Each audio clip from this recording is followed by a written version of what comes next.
Hi, and welcome back to the channel. Thank you for joining me. So that was just me. I'm just doing a little bit of practicing. I've been watching a lot of Guthrie Trapp. That guy is amazing. If you haven't been watching any of his stuff, subscribe to his stuff, watch it. He's arguably, pound for pound, one of the best live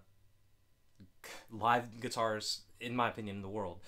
And he has these 20-minute long videos, but every 10 seconds in that video is worth stopping, rewatching, and examining. He talks so quick and glosses over ideas so fast that you have to kind of like nitpick at it. But one thing that he brought up was a little chord progression, and it's a 1-4-5. I added a 6 to it, and it's basically working with the pentatonic scales and the pentatonic shapes that fit within each chord. So, for example, we have a 1-4-5 in the key of C. The 1 is a C.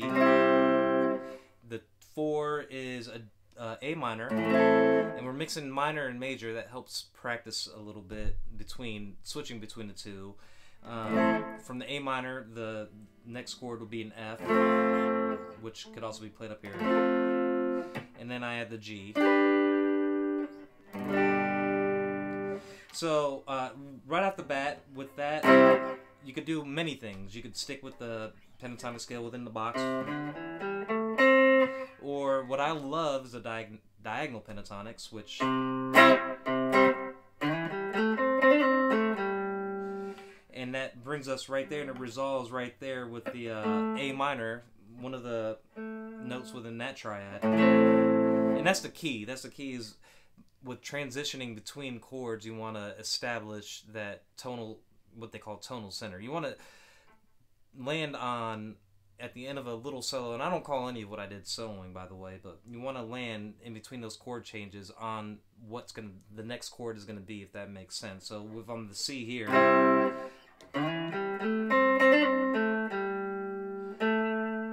that's part of the A minor.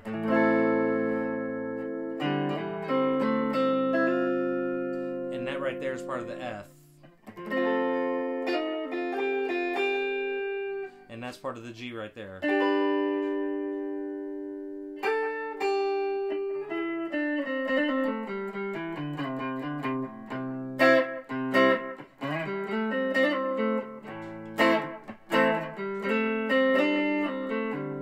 And the cool thing here is when we have the C and the A minor, we have the same scale, because I think they're relative minor of the C, if I believe, is the A minor. So you could do the A minor pentatonic scale.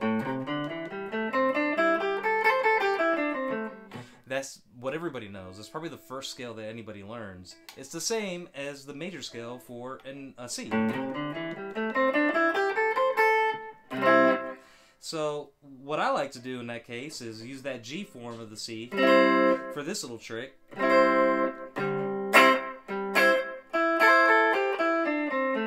Kind of walk down or walk up, and then you hit the A minor, and then go the different direction.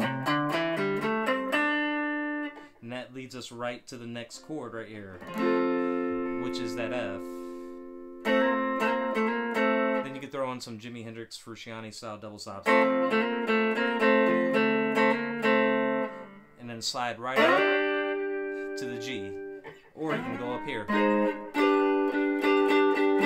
Or you can do it down there. Or you can. So that's the cool thing, is kind of practicing and weaving in between major and minor pentatonic scales and landing at the right places for those changes. It's something that it's just fun to do. It's what I like to do to practice. So if you have any kind of chord progressions that are fun to play around with, put them in the comments. You know, I want to practice them. Maybe there's other people that want to practice those too. I mean, it's easy to say, hey, 1-4-5, anybody could figure that out. But you know, what if we have a 1 minor 4 and major 5 and a 6? But what if we have dominant 7ths or major 7ths within there? Just a little different dynamic. But that's not the point of this video. The point of this video really was for me to mess around on guitar, show you what I'm practicing, and to thank everybody. I'm up to 70 subscribers, and I really appreciate that, because this is really fun to do.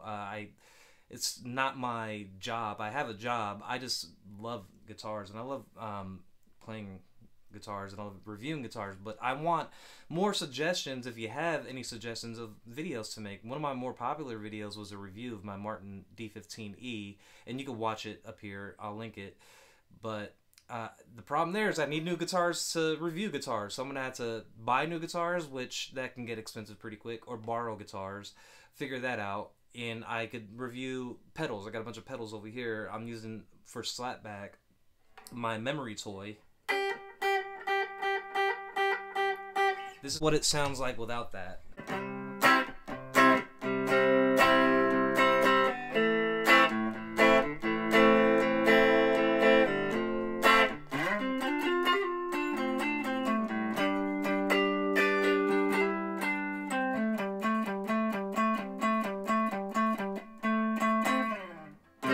It's just so fun to mess around with. But either way, this really wasn't that great of a video, and I know that, but I just wanted to say thank you to everybody that subscribed and keep on watching. I'm gonna put more videos out that are a little bit more relevant, but just showing you what I'm working on. It's pretty sloppy because I'm trying to fit something in here before I miss the whole NBA Finals game. And if you made it this long, you probably don't care about basketball, but that's perfectly fine.